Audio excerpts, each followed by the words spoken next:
Selamat berjumpa kembali dalam layanan audio Sahabat Seperjalanan. Hari ini adalah hari Kamis 15 Desember 2022. Tema renungan saat teduh kita dengan judul Kasih Tak Berbatas. Kasih tak berbatas. Firman Tuhan terambil dalam 1 Korintus pasal 13 ayat yang ke-8 sampai dengan ayat yang ke-10. Kasih tidak berkesudahan, nubuat akan berakhir, bahasa roh akan berhenti, pengetahuan akan lenyap. Sebab pengetahuan kita tidak lengkap dan nubuat kita tidak sempurna. Tetapi jika yang sempurna tiba, maka yang tidak sempurna akan lenyap. Mari kita berdoa. Bapa yang di dalam surga, kami ingin belajar tentang karakter-karakter ilahi yang menjadi bagian karakter diri kami. Tatkala kami bisa melakukan semuanya itu, maka ada keindahan yang sedang kami buat dalam kehidupan kami. Dalam nama Tuhan Yesus kami berdoa. Amin. Shalom sahabat seperjalanan yang dikasihi Tuhan. Apa yang tidak bisa pupus oleh waktu, apa yang tidak bisa pupus oleh keadaan, apa yang tidak bisa hilang dihantam oleh berbagai masalah. Mari kita belajar untuk hal-hal yang bisa hilang. Tatkala bicara tentang pengetahuan sebagaimana yang firman Tuhan katakan, apa yang akan berhenti, yaitu nubuat akan berakhir, bahasa roh akan berhenti, pengetahuan akan lenyap. Sebab pengetahuan kita tidak lengkap dan nubuat kita tidak sempurna. Tetapi jika yang sempurna tiba, maka yang tidak sempurna akan lenyap. Pengetahuan itu tidak sempurna. Orang sepandai-pandai apapun, dia PhD, dia profesor, maka ilmunya akan berproses menghilang, bertahap karena dimakan usia, karena fungsi otak yang semakin berkurang, karena sakit penyakit, semuanya akan hilang. Nubuat pun firman Tuhan katakan akan lenyap. Karena nubuatan itu tatkala sudah terjadi, selesailah yang namanya nubuat. Bahasa roh pun juga akan lenyap. Karena bahasa roh pada prinsipnya adalah sebuah hubungan antara pribadi yang bersangkutan dengan Tuhan yang kudus. Sebuah relasi intim. Tatkala bahasa manusia tidak bisa mewakili akan kata-kata yang terucapkan. Orang di dalam kondisi stres, tertekan. Ada banyak kasus sampai kita tidak bisa mengucapkan dalam bentuk kata-kata untuk mewakili apa yang ada terdalam di dalam hati setiap sahabat seperjalanan. Maka itu adalah sebuah hubungan pribadi yang bersangkutan dengan Tuhan lewat bahasa roh. Tetapi apa yang tidak berkesudahan yang firman Tuhan katakan, yaitu kasih itu tidak berkesudahan. Kasih itu tidak berkesudahan. Sahabat seperjalanan, saya pernah menyaksikan seorang istri yang sudah tua, seorang lansia.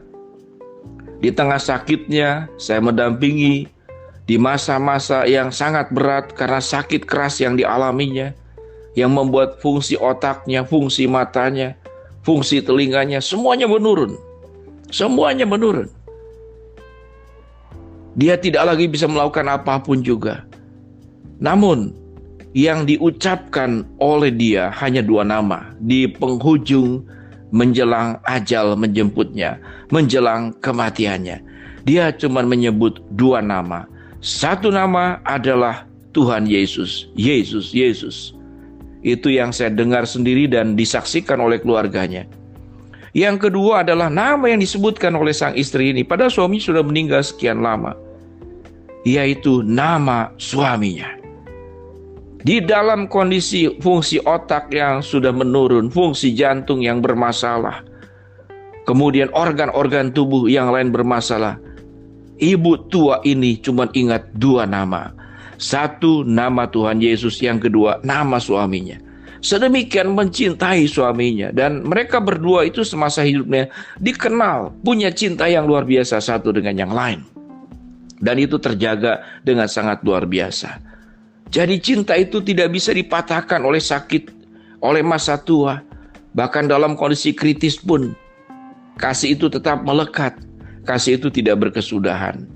Sahabat seperjalanan, demikian juga kasih Kristus yang dalam suasana Advent, Minggu Advent, dan kita akan merayakan Natal, tidak pernah berkesudahan.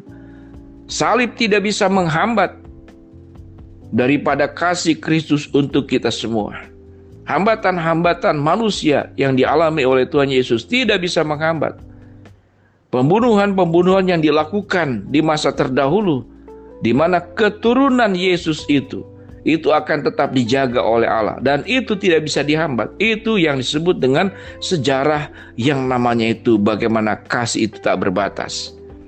Sahabat seperjalanan, bagaimana penerapannya dengan kehidupan kita? Tatkala kita bisa dipanggil oleh Allah untuk mengasihi minimal ke dalam rumah tangga dulu, kepada istri, kepada anak, kepada mertua, kepada mantu, maka biarlah kita punya kualitas kasih yang tidak bisa dihentikan oleh apapun juga. Tidak bahkan cinta dan kasih yang berasal dari Allah tidak bisa dihentikan oleh karena ketidaksetiaan orang lain. Tidak bisa dihentikan karena pengkhianatan. Tidak bisa dihentikan karena diperlakukan tidak adil, diperlakukan sewenang-wenang, diperlakukan semena-mena.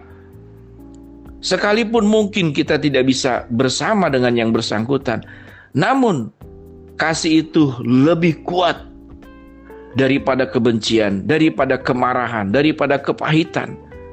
Karena mengapa? Karena dia punya sebuah pemahaman.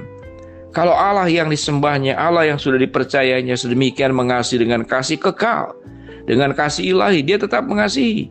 Sekalipun bentuk kasih tidak selalu dalam bentuk memberi, tapi bentuk kasih kadang-kadang bisa dalam bentuk mendisiplin.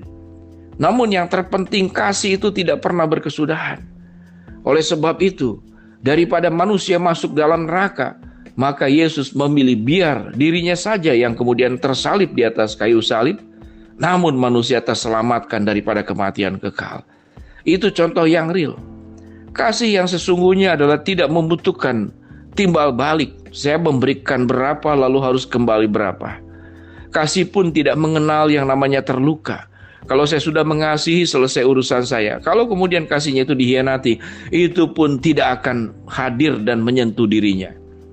Sehingga kasih yang tidak pernah berkesudahan itu tidak pernah akan pupus karena dihianati. Tidak pernah akan pupus karena tidak mengalami timbal balik. Perhatian, cinta kita, kasih kita, kebaikan kita tidak mendapatkan balasan yang setimpal. Tidak pernah mengganggu.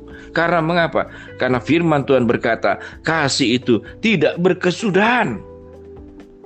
Nubuat akan berakhir, bahasa roh akan berhenti, pengetahuan akan lenyap.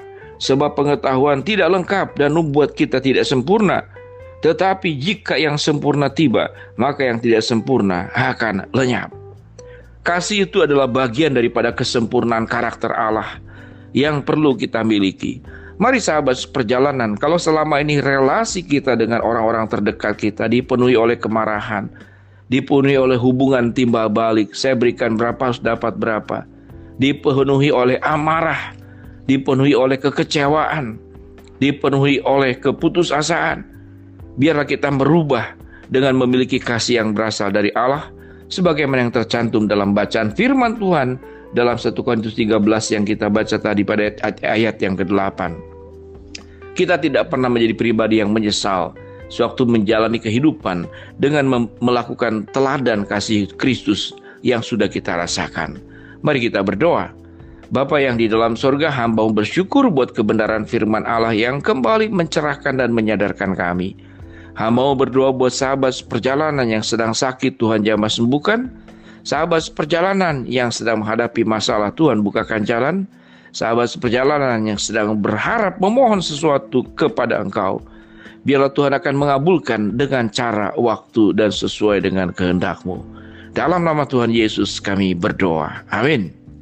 Shalom sahabat seperjalanan, kalau engkau ingin bahagia dan kemudian bisa membahagiakan orang lain, biarlah bahagia kita dalam kebenaran dan biarlah kita memiliki kasih yang tidak berkesudahan. Shalom.